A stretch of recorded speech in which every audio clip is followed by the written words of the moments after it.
2026 අවුරුද්දට vision board එකක් හදමුද? Hello, welcome to my YouTube channel Stories by Netme.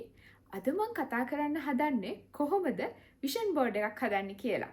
නිකන් ලස්සනට තියලා තියෙන විෂන් බෝඩ් එකක් නෙවෙයි, ඇත්තටම වැඩ කරන විෂන් බෝඩ් එකක් හදන්නේ කොහොමද කියලා. ඉතින් මමගේ එක්ස්පීරියන්ස් එකෙන්ම දන්නවා කොහොමද විෂන් බෝඩ් එකක් හෙල්ප් කරන්න කෙනෙක්ට එයාගේ තියෙන goals achieve කරගන්න. ඉතින් මම අද හෙල්ප් කරන්නම් ඔයාලටත් ඔයාලගේ තියෙන goals achieve කරන්න හොඳම විදිය විෂන් බෝඩ් එකක් හදන්නේ කොහොමද කියලා.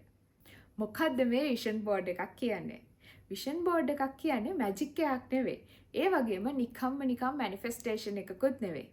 විෂන් බෝඩ් එකක් කියන්නේ අපේ ලයිෆ් එක ඉස්සරහට මොන වගේද වෙන්න ඕන කියන එකට ඩේලි රිමයින්ඩර් එකක්. ඒ වගේම අපේට මොනවා හරි ගෝල් එකක් තියෙනවා නම් අචීව් කරගන්න ඕන. ඒක හැමදාම අපි දකිනකොට අපේ මයින්ඩ් එක ඒ ගෝල් එක අචීව් කරන්න ඕන ඔපචුනිටිස් ෆිල්ටර් කරන්න ගන්නවා. ඉතින් ඒක තමයි මේ විෂන් බෝඩ් එකක තියෙන රියල් පවර් එක. මම ෆස්ට් ටයිම් විෂන් බෝඩ් එකක් ක්‍රියේට් කරේ මම A levels කට කාලේ. ඒ කාලේ තිබුණ මට එකම ටාගට් එක තමයි A3ක් ගන්න එක. ඉතින් මම කරේ A4 එකක් අරගෙන ඒකේ A3ක් කැපිටල් ලෙටර්ස් වලින් රතු පාටින් ලොකුවට ගහලා ඒක මං වැඩ කරන තැන ඉස්සරහ තිබුණ කබඩ් එකේ print කරලා ඇලෙව්වා. ඉතින් මට A3ක් ආවේ නැහැ. ඒ දෙකයි B එකක් ආවේ. ඒ වුණාට මේ විෂන් බෝඩ් එකේ තියෙන පවර් එක තමයි ඒක දකින්න හැම වෙලේකම බ්‍රේන් එකට සිග්නල් එකක් යනවා. ඔයාට A3ක් ගන්න ඕනේ. ඒ නිසා වැඩ කරන්න කියලා. ඉතින් ඒක තමයි මගේ ෆස්ට්ම විෂන් බෝඩ් එකක තිබුණ එක්ස්පීරියන්ස් එක. මම ඊට පස්සෙත් එක විෂන් බෝඩ් හැදුවා. ඒ වුණාට ඉමේජස් ගොඩක් දාලා ප්‍රොපර් විෂන් බෝඩ් එකක් හැදුවේ 2022 ඩිසෙම්බර් වල. එතකොට මම සුපර්වයිසර්ස්ලාට ලියන්න අරගෙන ඔස්ට්‍රේලියාවල සුපර්වයිසර්ස්ලා දෙතුන් දෙනෙක්ගෙන් මට පොසිටිව් රිප්ලයිස් ඇවිල්ලා තිබුණා. ඉතින් මම එතකොට මටගේ තිබුණ ලොකුම ටාගට් එක තමයි ඔස්ට්‍රේලියා යනවා කියන එක. ඉතින් මම විෂන් බෝඩ් එකේ නිකන් ඔස්ට්‍රේලියාවල ෆොටෝ එකක් දැම්මේ නැහැ. මට ඕන වෙලා තිබුණා සිඩ්නි ඔපෙරා හවුස් එක බලන්න එන්න. ඉතින් මම ඉන්ටර්නෙට් එකේ සර්ච් කරලා සිඩ්නි ඔපෙරා හවුස් එකේ තියෙන ලස්සනම ෆොටෝ එකක් මට ආසම හිතෙච්ච ෆොටෝ එකක් තමයි මම මගේ විෂන් බෝඩ් එකට දැම්මේ. ඒ විදියටම මට 2023 මෙහෙ ඇවිල්ලා මාස දෙකක් වගේ ඇතුළත පුළුවන් වුණා සිඩ්නි ඔපෙරා හවුස් එක ළඟට ගිහිල්ලා ෆොටෝස් ගන්න. ඒ වගේම මෙහෙ මං එන්නේ හිටියේ වින්ටර් එකේ. ඉතින් මම ඔය කොරියන් කතා එහෙම බලනකොට දැකපු ලස්සන වින්ටර් ජැකට් එකක් මම දැකලා තිබුණා. මට ආසාවෙන් හිටියා ඒ වගේ එකක් අඳින්න සුදු පාට. ඉතින් මම ඒකේ ෆොටෝ ඒ වගේ සර්ච් කරලා සුදු පාට මට ආස වෙන විදිහේ වින්ටර් ජැකට් එකක ෆොටෝ එකකුත් මම මගේ විෂන් බෝඩ් එකට ඇඩ් කරලා තිබුණා. ඊට මට පුළුවන් වුණා ඒ විදිහේ සුදු පාට වින්ටර් ජැකට් එකක් හොයාගෙන ඒකත් ඇඳගෙන ඔස්ට්‍රේලියා එන්න. මේ දෙක තමයි මගේ විෂන් බෝඩ් එකත් එක්ක තියෙන මම ආසම මෙමරීස් දෙක. ඔයාලට පේනවා ඇති මම මේ ඔස්ට්‍රේලියා යන්න ඕන කියලා විෂන් බෝඩ් එකක් හදලා ඒක දිහාම හැමදාම බලපු නිසා මට තේරිච්ච දේ තමයි මම ඒ ගෝල් එක අචීව් කරගන්න පුදුම විදියට මහන්සි වුණා. සමහර දවස්වල රෑ නිදි මරාගෙන සුපර්වයිසර්ස්ලාට ඊමේල් ලියලා යවුවා. ඊට පස්සේ CV එක සුපර්වයිසර්ස්ලාට හරියන්න හැදුවා. ඒ වගේ ගොඩාක් කැපවීමෙන් වැඩ කරා. මොකද මගේ විෂන් එකක් තිබුණා මං අනිවාර්යෙන් මේක අචීව් කරනවා කියලා. මේ විෂන් බෝඩ් එකක් හදන්න කරන ෆස්ට් ස්ටෙප් එක තමයි ඉස්සලාම නිදහස් තැනක් තෝරගන්න ඕන. ඔයා තනියම ඉන්න කෙනෙක් නම් හරි. එහෙම නැත්නම් ඔයා මැරි කරලා ඔයාගේ හස්බන්ඩ් හරි වයිෆ් හරි එක්ක නම් ඉන්නේ. ඔයාලා දෙන්න එකතු වෙලා හදන්න. ඉතින් ඔයාලට පුළුවන් නිදහස් තැනක් තෝරගන්න එක්ක කැෆේ එකක් හරි. එහෙම නැත්නම් තමන්ගේ ගෙදරම එක්ක ඩයිනින් ඒරියා එක හරි. නැත්නම් බෙඩ්රූම් එක හරි. ඔයාලට හිත නිදහස්සේ හොඳට එක ඩිස්ට්‍රැක්ෂන්ස් වලින් අයින් වෙලා ඉන්න පුළුවන් තැනක් හොයාගෙන හොඳ නිදහස් තැනක වාඩි වෙලා පොතක් පෑනක් අරගෙන ඊට පස්සේ ඔයාලට පුළුවන් ලැප් එකක් හරි ටැබ් එකක් හරි එහෙම යූස් කරන්න. ඒ විදිහට ඔයාලට පුළුවන් ඉස්සෙල්ලාම ඔයාලගේ ඊළඟ අවුරුද්දට කරන්න තියෙන goals ටික ලියන්න. හොඳ meaningful vision board එකක් හදන්න random goals දාන්න එපා. මම යූස් කරන pillars තමයි career and education, personal, relationship, health and well-being, ඒ වගේම travel and finance. මෙන්න මේ පිලර්ස් පහ අතර තමයි මම මගේ ගෝල්ස් කැටගරයිස් කරන්නේ.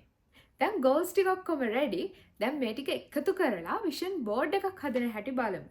ඒක විෂන් බෝඩ් එකක්. එතකොට aesthetically pleasing වෙන්න ඕන. නිකන් රැන්ඩම් ෆොටෝස් දාලා හදන බෝඩ් එකක් නෙවෙයි මේක. මේකෙදි අපි අපේ ගෝල්ස් වලට හරියටම ෆොටෝස් ටික චූස් කරගන්න ඕන. මේකට හොඳම Pinterest එක හරි එහෙම නැත්නම් Google Images.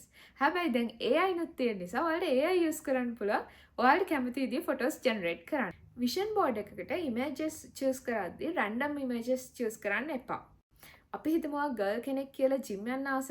ඉතින් ඔයාගේ ජිම් යන්න ඕන ගෝල් එක තමයි ස්ට්‍රෝං වෙන එක. ඉතින් එතකොට ඔයාලා නිකන් කාගේ හරි ෆොටෝ එකක් දාන්න එපා. ඔයා ආසාවෙන් ඉන්නවා නම් ඔයාට ජිම් යන එක විෂුවලයිස් කරන්න. මම ජිම් එකකට යනවා නම් මම මෙන්න මේ වගේ අවුට්ෆිට් එකක් තමයි අඳින්නේ. ගිහලා මම මෙන්න මේ වගේ ෆිගර් එකක් හදා ගන්නවා කියලා. ඒක ඔළුවේ තියාගෙන ඔයාලා ඉමේජස් චූස් කරගන්න. ඒ වගේම ඔයා බොයි කෙනෙක් නම් ඔයාට පුළුවන් ඔයාලගේ හදාගන්න ඕන බයිසෙප් මොන වගේද හදාගන්න. එහෙම කියලා හිතලා ඒ විදියට ගැලපෙන ඉමේජ් එකක් තෝරගන්න. හැබැයි මෙතෙන්දී දැන් ඔයාලා බයිසෙප්ස් හදාගන්න ඕන කියලා රොක්කි වගේ ෆොටෝ එකක් තෝරගන්න එපා. මොකද ඒක ටිකක් අන්රියලිස්ටික්. ඉතින් ගොඩක් රියලිස්ටික් ෆොටෝ එකක් චූස් කරගන්න බලන්න. මොකද මේක අපි අචීව් කරගන්න ඕන ගෝල්ස් තියෙන්නේ. එහෙම නැත්නම් නිකන් මෙන්න මේක ලස්සනයි ඒ නිසා මට ඒ වගේ එකක් ඕන කියලා හිතන එකක් නෙවෙයි. ඔයා මොන වගේද වෙන්න ඕන කියන එක තමයි විෂුවලයිස් කරන්න ඕන විෂන් බෝඩ් එකක. ඉතින් තව ගෝල් එකක් වෙන්න පුළුවන් ඔයාලා හෙල්දි කෑම කනවා කියන එක. මොකක්ද ඔයාලා හෙල්දි කියලා ඩිෆයින් කරන්නේ? අන්න ඒ විදිහේ ඉමේජ් එකක් තෝරගන්න. ඔයාලා හෙල්දි කියලා තෝරගන්නේ මාච් හදන එක නම් ඊළඟ අවුරුද්දෙන් ඔයාලා පුළුවන් මාච් වල ෆොටෝ එකක් දාන්න. ඒ වගේම ඔයාලා හිතාගෙන ඉන්නවා නම් ලබන අවුරුද්දට ලැප්ටොප් එකක් ගන්න ඕන කියලා. ඒක ඩිෆයින් කරන්න මොන ලැප් එකක්ද ගන්න? Dell එකක්ද, Acer එකක්ද නැත්නම් MacBook එකක්ද කියලා. අන්න ඒ විදිහට ඔයාලා ගන්න ඕන කරන දේ ෆොටෝ එකක් ගන්න. මොකද මේ විෂන් බෝඩ් එක දැක්කම ඔයාලා එක්සයිට් වෙන්න ඕන. මෙන්න මේක මම ඊළඟ අවුරුද්දේ ගන්නවා. මේක ඊළඟ අවුරුද්දේ මගේ පාර්ට් එකක් වෙනවා කියන එක ඔයාලට එක්සයිට් වෙන්න. ඒ එක්සයිට්මන්ට් එක තමයි විෂන් බෝඩ් එකක තියෙන ජොයි එක. career or education කියන පිළ එකට ඔයාලට පුළුවන් ඔයාලගේ academic තියෙන goals දාන්න. A level results එහෙම නැත්නම් GPA එක bachelor's වල නැත්නම් PhD එකකට හරි masters එකකට හරි යනවද? ඒ වගේම career එකේ promotion එකක් ඕන නම් ඒක එහෙම නැත්නම් salary increment එකක් එහෙම නැත්නම් ඔයාලා career එක තා develop කරගන්න ඕන skill එකක් පිළ එක යටතේ දාන්න පුළුවන්. ඉතින් මේ personal goals කියන පිළ එකට ඔයාලට පුළුවන් ඔයාලගේ ආස hobby එකක් දාන්න. අපි හිතමු ඔයාලා හිටියේ book reading slump එකක කියලා. ඉතින් ඔයාලා දාන්න පුළුවන් මං ආයේ next year ඉඳන් අලුතෙන් පොත් කියවන්න ගන්නවා. එහෙම latte arts අඳින්න ආසයි නම් ඒ වගේ course එකක් කරනවා. අපි හිතමු ඔයාලට technology piece එකක් ගන්න ඕන කියලා. එක්ක අලුතෙන් laptop එකක්, එහෙම නැත්නම් watch එකක්, එහෙම නැත්නම් phone එකක්. ඉතින් ඒ වගේ එකක් include කරන්න පුළුවන් මේ personal පිළ එක ඇතුළට. ඒ වගේම ඔයාලට ආස නම් කැෆේ ඩේට් එකක් යන්න මාසෙකට සැරයක් එහෙම නැත්නම් සෝලෝ ඩේට් එකක් යන්න ඒ වගේ ගෝල් එකක් වුණත් මේ පර්සනල් කියන එකට ඉන්ක්ලූඩ් කරන්න පුළුවන්. රිලේෂන්ෂිප් පිළ එක ඇතුළට ඉන්ක්ලූඩ් කරන්න පුළුවන් ඔයාගේ පාර්ට්නර් එක්ක තියෙන ගෝල්ස්. ඔයාලට තියෙන පුළුවන් ඊළඟ අවුරුද්දේ වෙඩින් එකක් ගන්නවා කියලා ගෝල් එකක්. එහෙම නැත්නම් අලුතෙන් වාහනයක් අලුත් ගෙයක් රෙන්ට් කරන්න ගන්නවා. ඒ වගේම අලුතෙන්ම ගෙයක් සල්ලි දීලා ගන්නවා. ඒ වගේ ගෝල්ස් තියෙන පුළුවන්. ඒ වගේම මූවි ඩේට්ස් යනවා මාසෙකට සැරයක්. එහෙම නැත්නම් කමියුනිකේෂන් හොඳට ඉම්ප්‍රූව් කරගන්න ඔයාලා දෙන්නගේ. ඒ වගේම ඔයාලට එකට ජිම් යන්න ආසාවක් තියෙනවා නම් ඒ ගෝල් එක ඉන්ක්ලූඩ් කරන්න පුළුවන්. මේ වගේ ගෝල්ස් ඉන්ක්ලූඩ් කරන්න පුළුවන් ඔයාලා දෙන්නට එකට එකතු වෙලා කරන්න අවශ්‍ය දේවල් මේ රිලේෂන්ෂිප් පිළ එක ඇතුළට. health and well-being කියන්නේ මම ගොඩක් ප්‍රයොරිටයිස් කරන පිළ එකක්. ඉතින් මේකට ඔයාලට ඇඩ් කරගන්න පුළුවන් ඔයාලා වොක් කරන්න ආසාවෙන් ඉන්නවා නම් ඒක ජිම් යන එක ඒ වගේම සයික්ලින් ඒ වගේම ඔයාලට අපි හිතමු ඩයබටිස් හරි කොලෙස්ටරෝල් හරි ඒ වගේ තියෙනවා කියලා. ඉතින් මේ වගේ වෙලාවක ඔයාලට ඉස්සරහට කරන් යන්න ඕනේ healthy eating habits. ඒ වගේම weight loss කරන්න ඉන්නවා නම් ඒක.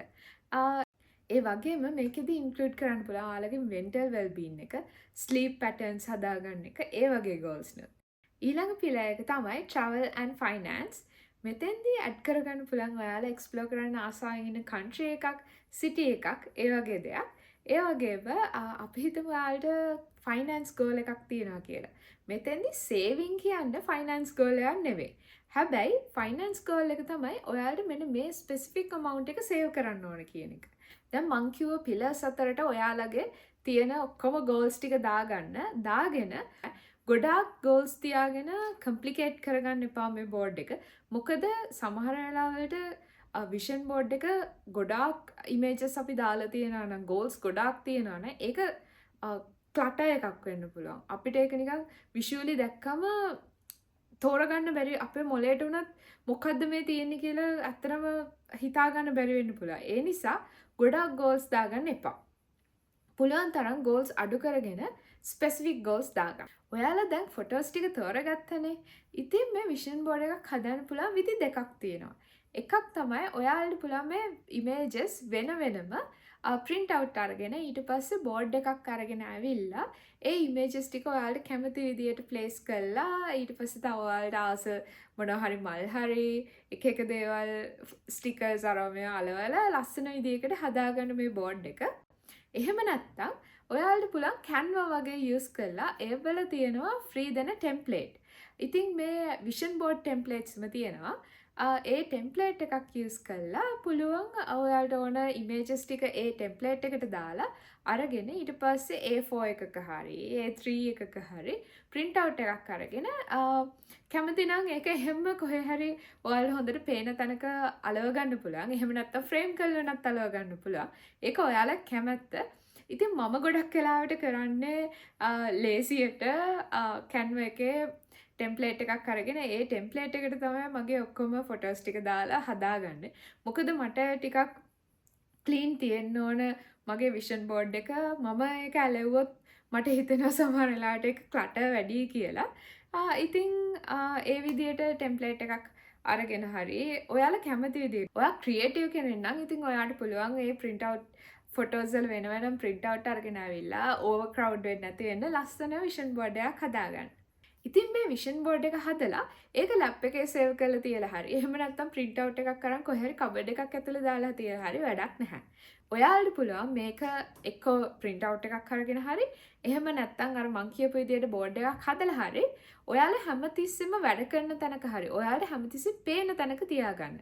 එක්ක ඔයාලා වැඩ කරන තැන මේසෙ උඩ එහෙම නැත්නම් ඔයා නිදා ගන්න තැන එහෙම නැත්නම් ඔෆිස් එකේ මේසෙ උඩ එහෙම නැත්නම් බාත්රූම් එකේ වුණත් කමක් නැහැ.